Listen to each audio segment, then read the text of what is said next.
Good morning and welcome to 365 Days of Stories with Theo Mayer. Here we are on day 197 and I'm continuing stories from 1001 Arabian Nights, especially the story of the two Viziers.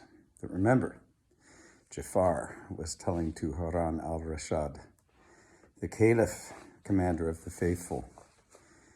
Now, you might want to remember that the two brothers, the two Viziers, had a daughter and a son, respectively, and that they, even before they were born, had talked about their children marrying each other. And it turned out that, as the Almighty would have it, they consummated their marriage on the same day. They conceived their child on the same day. Their children were born on the same day, and now they came together rather magically, being carried by these demons. They were carried. Badr al-Din was carried from Basra to Cairo, and there he ended up marrying Shams al-Din's daughter, Sit al-Husan. And Sit al-Husan was delighted by Badr al-Din. And they just fell in love with each other. That very first evening, they consummated their marriage. And in a short amount of time, they had fallen asleep next to each other, embracing each other in each other's arms, cheek to cheek. Now, once they had fallen fast asleep,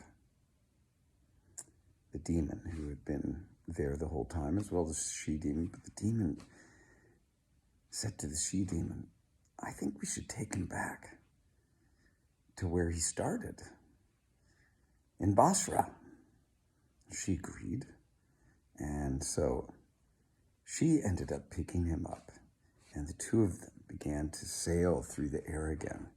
They were going to take Badr al-Din back to Basra.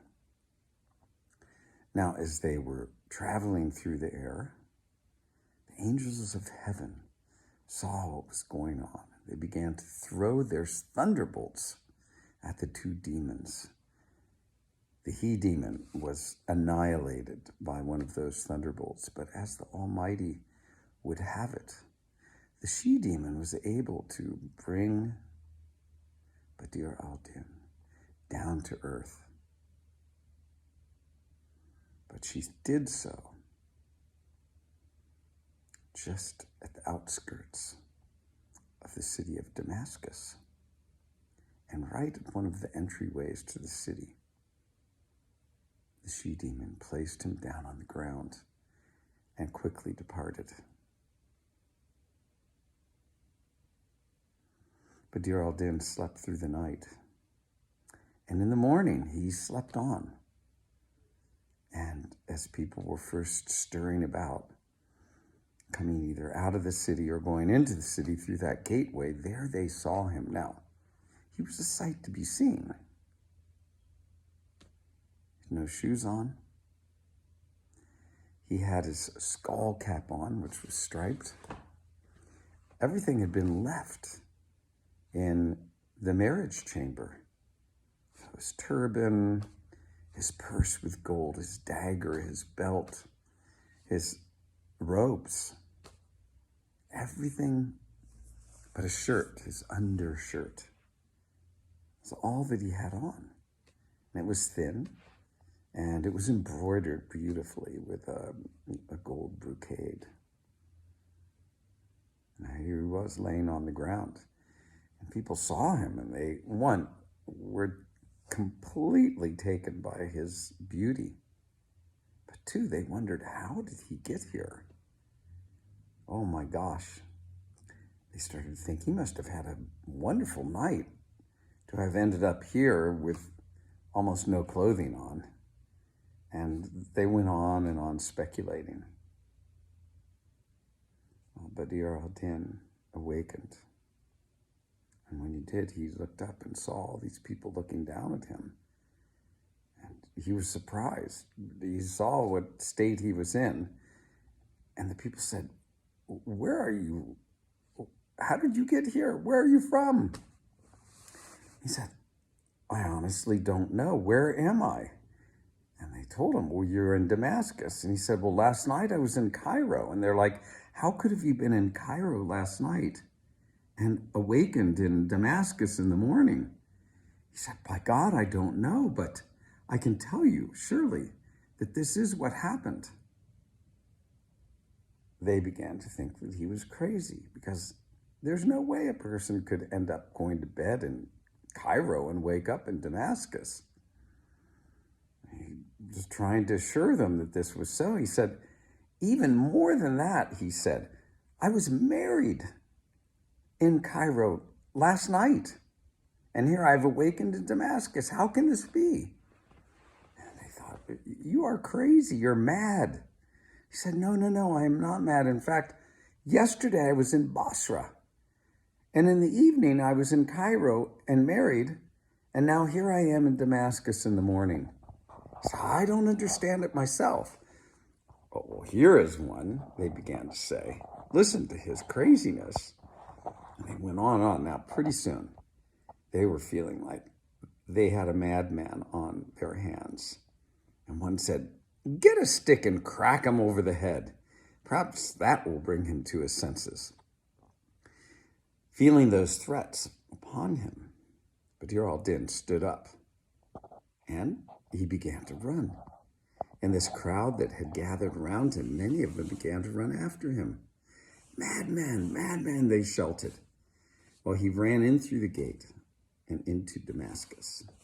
And as he's running, he doesn't know where he's going. He's just running through the streets, trying to evade these people, get rid of them.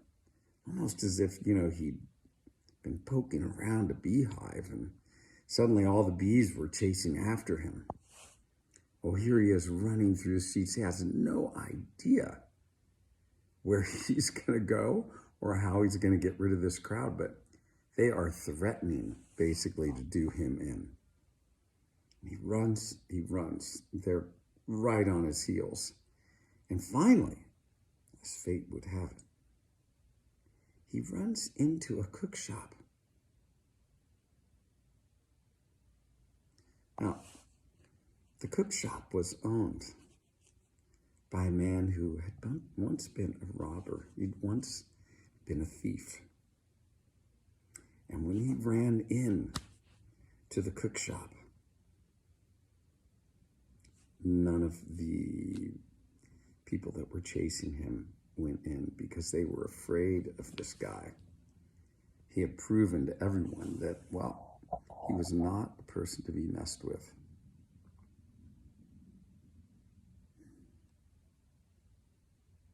Badr al-Din basically hid himself behind the counter of the cook shop. And the cook looked out on the crowd and watched as they dispersed.